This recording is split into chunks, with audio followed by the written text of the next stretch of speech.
Graveyard Sonata, Part 5. The basement quivered as if alive, resonating with echoes of forgotten rites. Shadows thickened in the corners, forming impressions of memory rather than monsters, pressing at the edge of Eleanor's mind. They whispered fragments of stories, each one a puzzle piece, a shard of history waiting to guide or deceive. Eleanor stepped forward deliberately, the symbol beneath her hands radiating molten warmth through her body.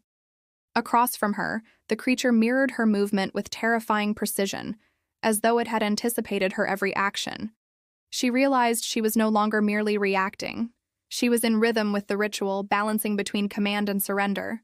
The air grew heavy, vibrating with a low hum that resonated through her bones, a song older than humanity itself.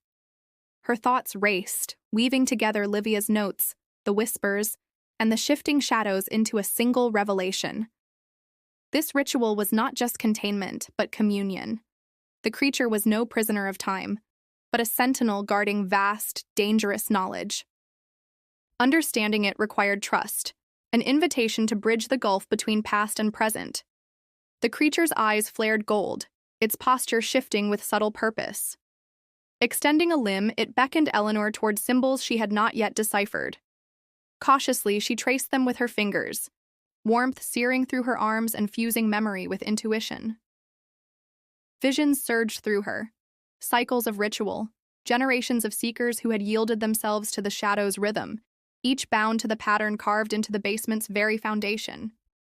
Then came the voice again, deeper, older, vibrating with the weight of ages. Though she did not recognize the words, she felt their inevitability, a covenant demanding acknowledgement.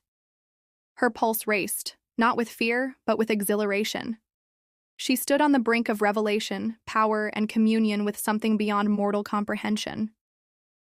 Retreat was no longer possible. Every instinct urged her onward, to complete the rite, to accept her place in the pattern that had awaited her arrival for centuries. The basement itself seemed to pause, inhaling in timeless stillness. In that breath of eternity, Eleanor stepped closer to the golden gaze that had haunted her through shadow and silence. She recognized now that her fate was entwined with the Sentinel's eternal vigil. This was no chance encounter, but a destined convergence, an unbroken chain of ritual and revelation. To move forward was perilous, yet to hesitate was unthinkable.